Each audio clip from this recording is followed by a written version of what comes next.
예전에 제가 고등부 사역을 할 때 하루는 이제 우리 고등부 그 회장 아이가 저를 찾아와서 하소연을 한 적이 있습니다.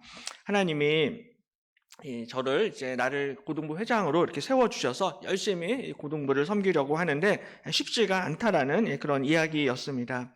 이 아이는 이제 교회를 열심히 다니는 굉장히 성실한 아이였는데요. 부모님은 이제 교회를 다니지를 않으셨습니다. 그래서 이제 이 아이가 이제 고등부 회장으로서 섬기려고 하는데 이제 부모님은 아무래도 이제 교회를 다니지 아니하시다 보니까는 이제 아이가 이제 교회 일을 너무 많이 하면은 이제 성적 떨어질까봐 걱정이 되셨습니다. 그래서 네가 이제 고등부 회장을 하더라도 대신 성적이 절대로 떨어지면 안 된다. 성적이 올라야 된다라는 그런 조건을 달고서는 이 아이가 이제 고등부 회장으로 섬길 수가 있었습니다. 그래서 공부도 열심히 하겠다라고 이렇게 약속을 하고 실제로 정말로 열심히 공부도 했고요. 또한 고등부 봉사도 많이 성실하게 열심히 했습니다. 근데 최선을 다해서 열심히 이제 공부를 해도 성적이 잘 오르지를 않았습니다. 성적이 오르지를 않으면은 더 많이 이제 고등부 일을 하고 교회 봉사를 하고 싶어도 사실은 이제 부모님 믿지 아니하시는 그 부모님 눈치가 보여서 이제 교회에 있을 수가 없고 여러 가지로 애로사항이 많고 어렵다라는 그런 이야기입니다. 하나님이 나를 고등부 회장으로 세우셨으면은 내가 잘 섬길 수 있도록 하나님이 나에게 지혜도 주시고 능력도 주시고 그래서 성적도 좀 빨리빨리 올라가야 되는데 현실이 그렇지 못하다라는 것입니다. 이 학생뿐만이 아니라 사실은 우리도 하나님이 나를 부르셨으면은 정말로 하나님이 나를 부르신 그 소명을 감당을 할 수 있는 지혜와 능력을 주시겠다라고 아마도 기대를 하실 것입니다. 남편의 사업이 어려워서 지금 당장 나라도 지금 밖에서 일을 해야 할 그러한 상황인데 하나님이 나를 또 교회의 봉사와 또 사역으로 부르실 때가 있습니다. 그래서 좀 힘들고 어렵지만은 그래도 하나님이 나를 사용하시고자 하시니까는 내가 순종해야겠다라고 하나님의 부르심에 순종을 했는데 근데 그래도 여전히 남편의 사업이 풀리지를 않습니다. 하나님의 부르심에 순종을 했으면은 하나님께서 남편 사업을 책임을 져주셔야 되는데 이 일이 풀리지를 않는 것입니다. 또 하나님이 나를 또 목회자로 부르셨으면은 정말 하나님이 내가 사역할 수 있는 사역지도 허락해 주시고 또 우리 가정 경제도 하나님께서 채워주시고 도와주셔야 되는데 이게 막상 하나님이 나를 부르셨어도 여전히 길이 보이지 않고 힘들고 어려움을 당할 수도 있습니다. 하나님이 나를 고등부 회장으로 불러주셨으면은 하나님이 책임을 지셔야 되는데 열심히 공부를 해도 성적이 오르지 않는 이러한 답답한 일을 당할 때도 있다라는 거죠. 이런 일을 당하게 되면은 마음이 많이 힘들고요. 낙심이 될 수밖에 없습니다. 오늘 본문의 모세도 하나님의 부르심을 받았습니다. 하나님의 부르심을 받았는데 모세 개인의 상황과 형편은 크게 별로 나아지지를 않았습니다. 그럼에도 불구하고 하나님이 오늘 모세를 다시 부르시는데 바로 하나님의 부르심에 순종을 해야 하는 이유가 무엇인지 오늘 본문을 통하여서 함께 같이 은혜를 나누겠습니다. 가장 먼저 우리 하나님께서는 나를 지으신 창조주 하나님이십니다. 그러니까 하나님이 나를 부르시는데요. 우리가 이 부르심에 순종을 해야 하는 이유는 하나님이 나를 지으셨습니다. 하나님이 나를 창조하신 분이시다라는 사실을 기억을 해야 합니다. 하나님이 모세를 사용하시기 위해서 모세에게 여러 가지 표적을 보여주셨습니다. 지팡이가 뱀이 되게 하시고 또 손에 나병이 낫게 하시고 그 나병을 치유해 주셨습니다. 그리고 나일 강물이 핏물이 되는 이런 표적을 하나님이 약속하셨습니다. 그러므로 너는 두려워하지 마라. 순종하라라고 명령하십니다. 하지만 모세가 10절에 보면요. 여호와께 아뢰되 오 주여 나는 본래 말을 잘하지 못하는 자니이다. 주께서 주의 종에게 명령하신 후에도 역시 그러하니 나는 입이 뻣뻣하고 혀가 둔한 자니이다 라고 이야기합니다. 하나님 저는 본래 말을 잘하지 못하는 자입니다 라고 이렇게 이야기합니다. 근데 사실 우리가 성경을 보면은 원래부터 모세가 말을 못하는 사람은 아니었습니다. 나중에 신약 성경의 사도행전 7장을 보시면요. 이 스데반 집사가 이 모세에 대해서 소개를 하는데요. 이렇게 이야기합니다. 7장 22절에 모세가 애굽 사람의 모든 지혜를 배워 그의 말과 하는 일들이 능하더라라고 말씀합니다.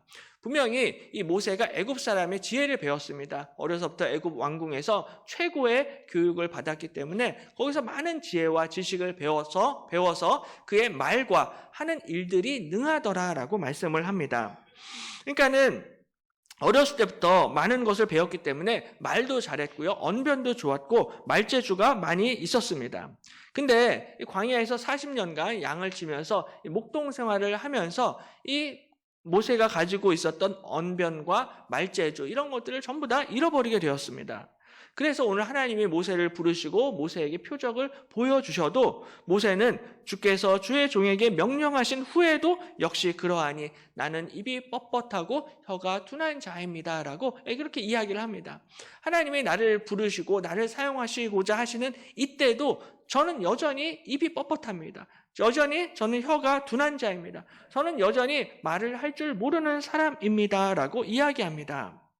하나님이 나를 부르셨으면은 말도 좀 잘하게 해주셔야 되잖아요. 갑자기 말도 청산유수로 잘하고 달변가가 되어야 되는데 하나님이 나를 부르신 지금도 저는 여전히 말 못하는 입이 뻣뻣한 자입니다라고 이야기합니다.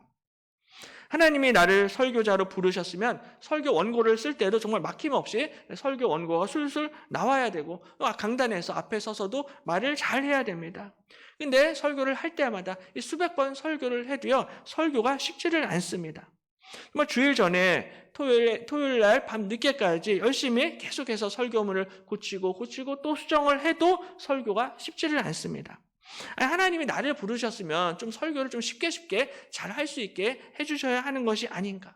하나님이 나를 부르셨으면 성적도 좀 빨리빨리 쏙쏙 이렇게 올라가게 해줘야 되는 것이 아닌가. 하나님이 나를 부르셨으면 정말로 좀 길을 열어주시고 문을 열어주시고 나를 인도해 주시고 뭔가 좀 상황이 변화가 있어야 되는 것이 아닌가라고 생각을 할 수가 있습니다.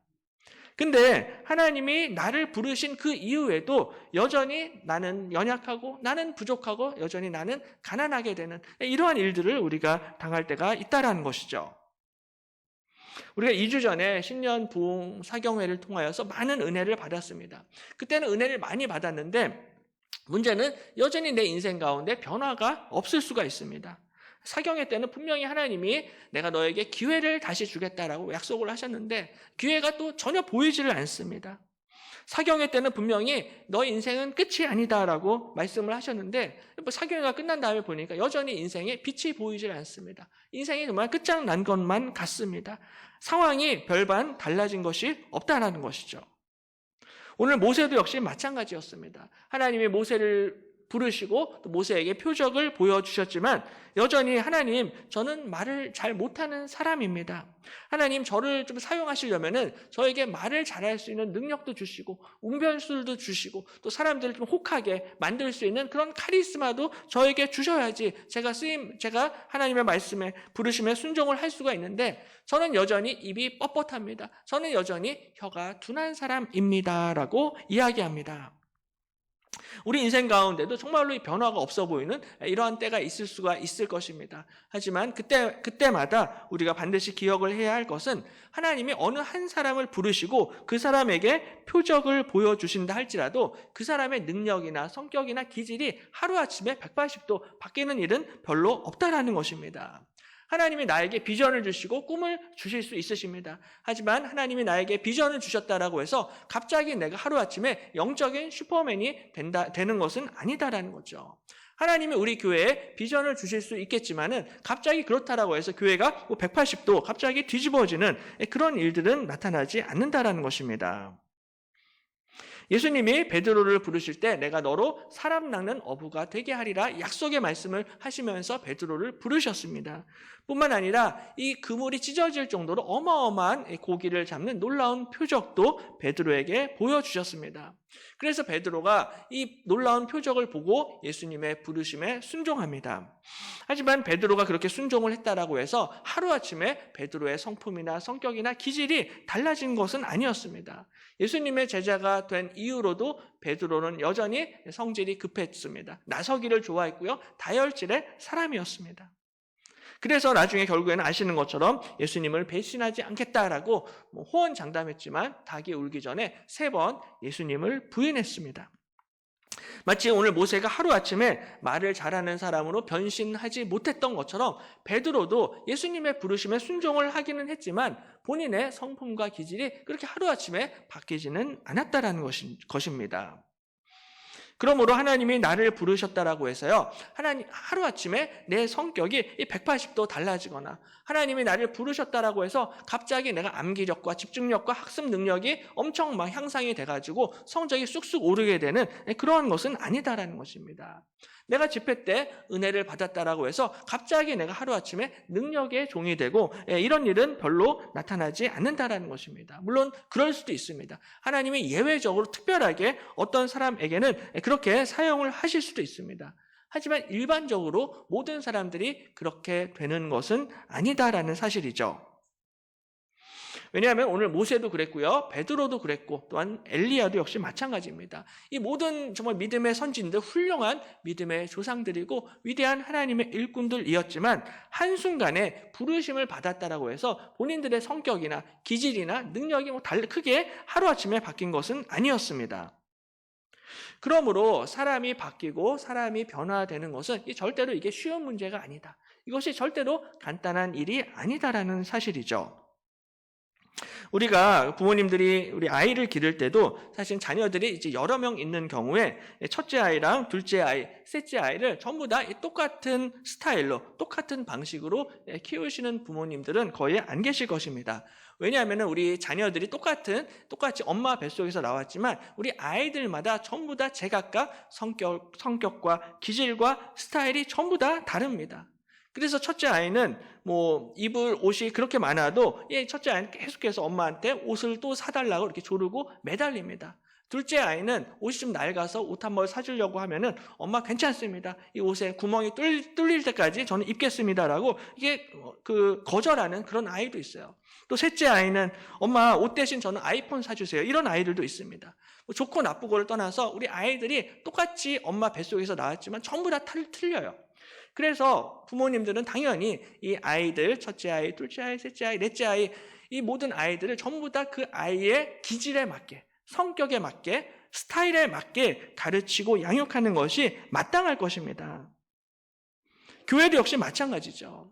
하나님이 보시기에 우리 교회가 성장하고 거룩하고 성숙해지는 이것이 기계적인 차원에서 되는 것이 아니다라는 것입니다. 그냥 자동 판매기처럼 동전을 넣으면은 당연히 그 음료가 나오고 수학 공식처럼 숫자를 넣으면은 대입하면은 바로 딱 떨어지는 그런 공식이 있는 것은 아니다라는 것이죠.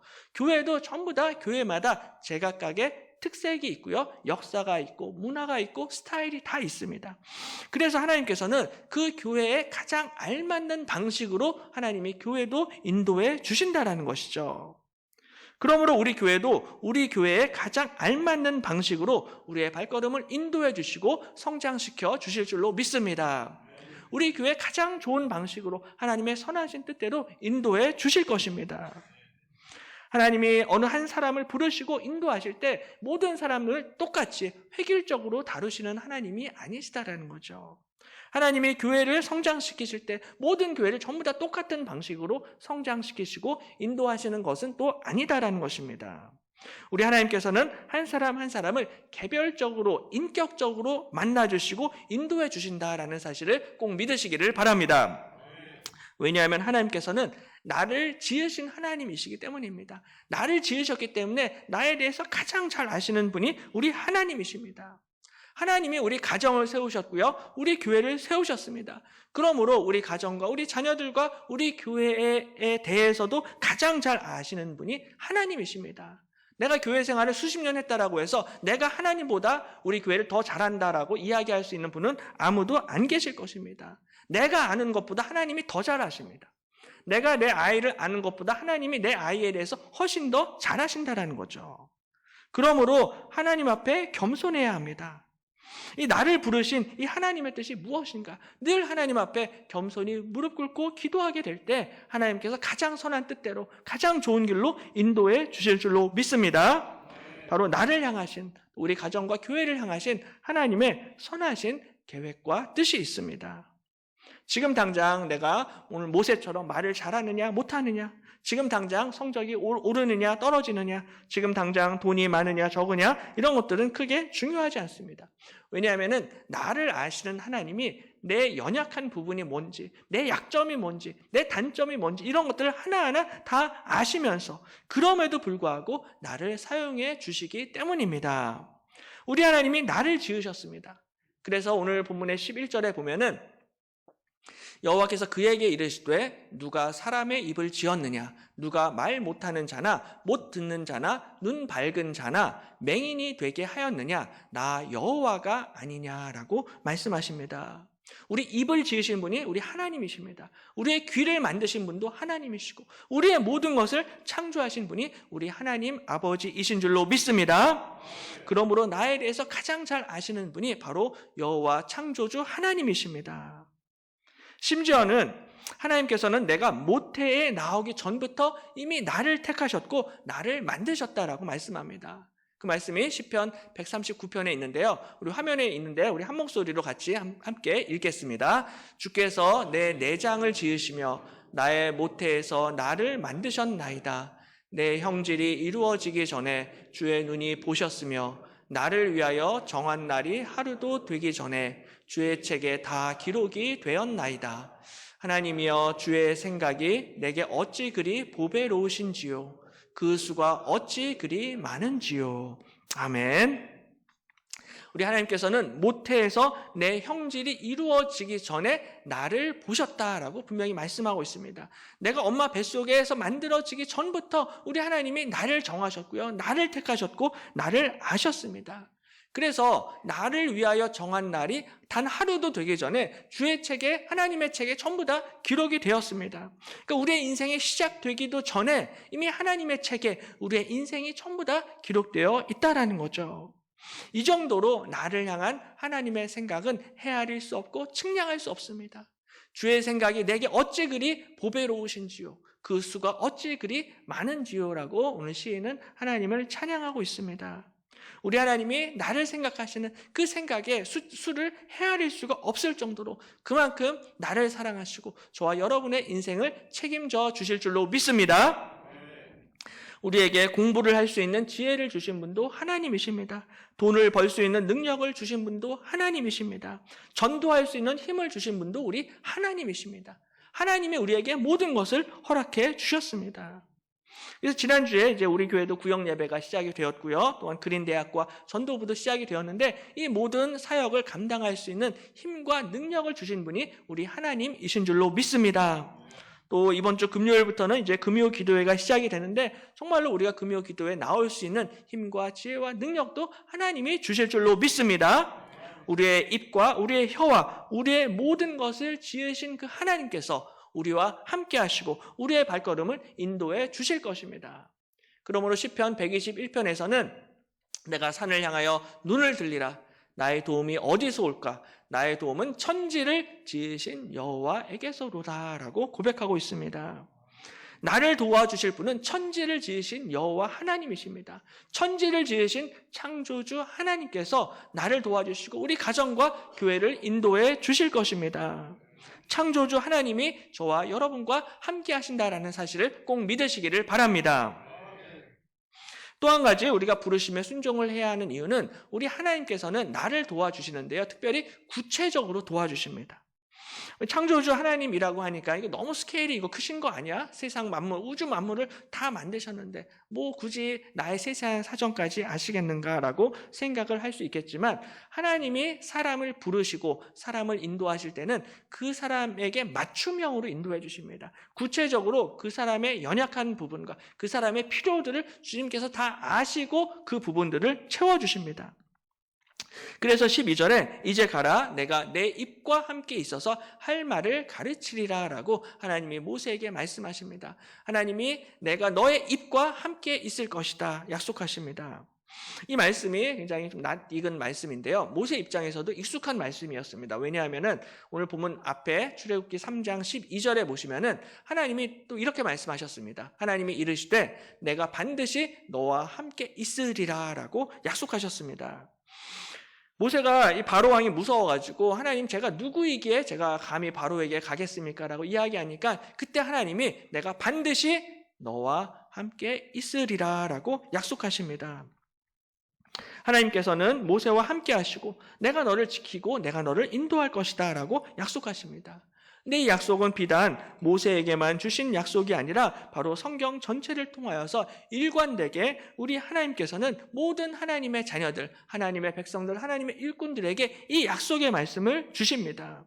하나님이 누군가를 부르실 때는 항상 하나님께서 나는 너의 하나님이 될 것이다. 그리고 너는 나의 백성이 될 것이다. 그리고 내가 너와 늘 함께 하겠다라고 항상 약속의 말씀을 주십니다. 아브라함에게도 이 약속을 주셨고요. 이삭과 야곱에게도 이 약속을 주셨고요. 나중에 오늘 모세도 마찬가지고 나중에 여호수아와 이사야 선지자와 예레미야도 역시 마찬가지입니다. 항상 하나님께서는 내가 너와 함께 하겠다. 내가 너의 하나님이 됨이라라고 약속하십니다. 하나님이 우리를 부르시고 사용하실 때 그냥 나 혼자만 보내시는 것이 아니라 항상 나와 함께 하셔서 나의 발걸음, 우리의 발걸음을 인도해 주실 줄로 믿습니다. 그래서 오늘 본문의 4장에서 그렇게 하나님이 함께 하겠다 약속을 하셨음에도 불구하고 오늘 4장 말씀을 보시면 오 주여 본래 나는 말을 못하는 사람입니다. 하나님 저는 여전히 입이 뻣뻣하고 혀가 둔합니다 라고 또 계속 이렇게 주저하니까 하나님이 주시는 말씀이 내가 내 입과 함께 있을 것이다 라고 말씀합니다. 3장에서는 내가 너와 함께 함이라 할 것이다 약속을 하셨는데요. 4장에서는 내가 너의 입과 함께 있을 것이다 라고 말씀하십니다. 특별히 내 입이다 라고 이렇게 딱 찍어서 말씀을 하십니다. 왜냐하면 하나님께서 이 모세의 약점이 입에 있다는 걸 아셨기 때문입니다. 모세가 말을 못하는 것이 지금 모세의 단점이고 핸디캡이다라는 것을 아셨기 때문인 것이죠. 그러므로 하나님께서는 내가 너의 입과 함께 할 것이다 약속하십니다. 우리 하나님께서는 우리와 함께 하시는데 특별히 우리의 연약한 부분과 함께 하시고 우리의 부족한 부분과 함께 하시고 채워주시고 도와주실 줄로 믿습니다. 말을 못하는 자에게는 우리의 입과 함께 하실 것입니다. 잘 듣지 못하는 자에게는 우리의 귀와 함께 주실 것입니다. 돈이 부족한 자에게는 필요한 물질을 채워주실 것이고 지혜가 부족한 자에게는 지혜를 허락해 주실 줄로 믿습니다. 세상에 약점 없는 사람이 없습니다. 아무리 돈이 많고 힘이 센 사람도요 약점이 있습니다. 핸디캡이 있고요 연약한 부분이 있기 마련입니다. 그런데 하나님께서는 바로 우리의 이 연약한 부분, 약점과 단점을 알고 계십니다. 내가 무엇이 부족한지, 내가 무엇이 약한지를 우리 하나님이 아시고 이 부분을 채워주시고 도와주실 것입니다. 그러므로 이 세상의 사람과 이 인생들을 의지하지 말고 오직 여호와 하나님께 소망을 두시기를 바랍니다. 시편 146편에 귀인들을 의지하지 말며 도울 힘이 없는 인생도 의지하지 말지니 그의 호흡이 끊어지면 흙으로 돌아가서 그날에 그의 생각이 소멸하리로다. 야곱의 하나님을 자기의 도움으로 삼으며 여호와 자기 하나님에게 자기의 소망을 두는 자는 복이 있도다 말씀합니다. 하나님을 자기의 도움으로 삼으며 하나님께 소망을 두는 자는 복을 얻게 될 줄로 믿습니다. 사람은 아무리 돈이 많아도요 의지할 수가 없습니다. 귀인들을 의지하지 말며 도울 힘이 없는 인생도 의지하지 말라. 돈 많은 사람도 의지하지 말고 힘 있는 권력자도 의지하지 말라는 것입니다. 왜냐하면은 그렇게 돈이 많고 권력이 있어도요 호흡이 끊어지면 흙으로 돌아간다는 것입니다. 먼지 한 줌에 불과한 것이 세상의 부자들과 권력자들의 인생입니다. 그러므로 너희는 썩어질 사람을, 인간을 의지하지 말고 여호와 하나님께 소망을 두라 말씀합니다. 영원하신 하나님께 소망을 두게 될 때에 하나님께서 반드시 책임져 주시고 인도해 주실 것입니다. 우리 하나님은 우리의 연약한 부분과 또한 부족한 부분 이 하나하나를 세심하게 돌보시고 아시는 하나님이십니다. 우리의 모든 상황과 형편을 알고 계시고 듣고 계시고 보고 계시고 인도해 주시는 우리 하나님이십니다. 그래서 예수님께서도 누가복음 12장에서 너희에게는 심지어 머리털까지도 다 세신 바 되었나니 두려워하지 말라라고 말씀하십니다. 하나님이 우리에게 어느 정도로 관심이 많으시냐면은 머리털 숫자까지도 카운트하시는 분이 우리 하나님이십니다. 그 정도로 구체적으로 우리의 상황을 알고 계십니다. 실제적으로 우리의 연약한 부분과 약점까지 다 알고 계시고 이것을 채워주시는 분이 하나님이십니다. 그러므로 이제 가라. 내가 내 입과 함께 있어서 할 말을 가르치리라. 우리 주님께서 모세에게 할 말을 가르치겠다라고 약속하십니다. 모세에게 가르쳐 주실 뿐만이 아니라 오늘 저와 여러분에게도 할 말을 가르쳐 주실 것입니다. 요한복음 14장 26절에 보혜사 곧 아버지께서 내 이름으로 보내실 성령, 그가 너희에게 모든 것을 가르치고 내가 너희에게 말한 모든 것을 생각나게 하리라 약속하십니다. 예수님이 십자가에 못 박혀서 죽으시고 부활 승천하셨는데 그것으로 끝난 것이 아니라 예수님께서 보혜사 성령을 우리에게 보내주셨습니다. 바로 성령 그가 너희에게 모든 것을 가르치고 너희에게 말한 모든 것을 생각나게 하리라 약속하십니다. 바로 성령께서 우리에게 모든 것을 가르쳐 주시고요, 우리에게 하나님의 말씀을 생각나게 하실 것입니다. 모세에게 할 말을 가르쳐 주신 것처럼 저와 여러분을 성령께서 가르쳐 주실 줄로 믿습니다. 화요일에 전도부에서 노방 전도를 할 때마다 성령님이 전도자들에게 이 말씀을 가르쳐 주실 것입니다. 또한 구역 예배에서 구역장님이 이 예배를 인도할 때마다 성령께서 이 예수님의 말씀을 구역장과 회장님께 성도들에게 생각나게 해 주실 것입니다. 보혜사 성령님이 친히 우리와 함께 해 주셔서 우리에게 할 말을 가르쳐 주실 것입니다. 그러므로 두려워하지 말고 우리 오늘 주님이 약속하신 이 평안을 누리시기를 바랍니다. 평안을 너희에게 끼치노니 곧 나의 평안을 너희에게 주노라. 내가 너희에게 주는 것은 세상이 주는 것과 같지 아니하니라. 너희는 마음에 근심하지도 말고 두려워하지도 말라라고 말씀하십니다. 오늘 우리 예수님이 주시는 이 평안함이 우리 교회와 우리 가정과 우리 자녀들과 우리 구역 모임 가운데 충만하게 임하기를 소망합니다. 이 성령 안에서 하나님이 주시는 평안과 기쁨이 있습니다.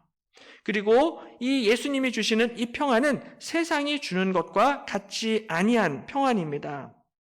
세상에서는요, 말을 잘 못하는 사람들은 모세처럼 지도자가 될 수가 없습니다. 세상에서는 공부를 못하는 아이들은 비전과 꿈을 가질 수가 없습니다. 세상에서는 돈이 없는 사람들은 행복할 수 없고 평안을 누릴 수가 없습니다. 하지만 하나님이 주시는 평안은 그러한 차원의 평안이 아니다라는 거죠. 하나님이 우리에게 약속하신 이 평안은 내가 말을 못해도, 내가 성적이 좋지 않아도, 내가 공부를 못해도, 내가 돈이 없어도, 내가 의지할 사람이 없어도 그런 것들 때문에 흔들리는 평안이 아니다라는 것입니다. 하나님이 나를 부르실 때, 하나님의 부르심에 순종하게 될 때 이 세상과 사람에 의해서 흔들리지 아니하는 평안과 믿음과 확신을 우리에게 주실 줄로 믿습니다. 그러므로 이제 가라. 나를 부르시는 그 부르심에 순종하시길 바랍니다. 그러므로 너희는 가서 모든 민족을 제자로 삼아 아버지와 아들과 성령의 이름으로 세례를 베풀고 내가 너희에게 분부한 모든 것을 가르쳐 지키게 하라 명령하십니다. 바로 오늘 모세를 부르시고 모세에게 사명을 주신 것처럼 오늘 저와 여러분에게도 이 복음 전파의 사명을 주신 것입니다. 볼지어다 내가 세상 끝날까지 너희와 항상 함께 있으리라. 우리 주님께서 저와 여러분과 함께 주실 것입니다. 오늘 모세와 함께 하신 것처럼 모세에게 할 말을 가르쳐 주신 것처럼 우리와도 함께 하시고 우리에게도 할 말을 가르쳐 주실 것입니다. 그러므로 우리가 해야 할 일은 이 하나님의 부르심에 순종하는 것입니다. 우리가 이 사명을 감당을 할 수 있는 이유는 내가 말을 잘해서 사명을 감당할 수 있는 것이 아닙니다. 내가 설교를 잘해서 사명을 감당할 수 있는 것이 아닙니다. 나한테 시간과 돈이 많아서 이 부르심에 순종할 수 있는 것이 아니고요. 내 스펙이 좋고 배경이 좋아서 순종할 수 있는 게 아니다라는 것이죠. 내가 사명을 감당할 수 있는 이유는 바로 하나님이 나와 함께 하시기 때문입니다. 우리 하나님이 내 모든 상황과 형편을 다 아시고 보시고 듣고 계시는 그 하나님이 나와 함께 하시기 때문입니다.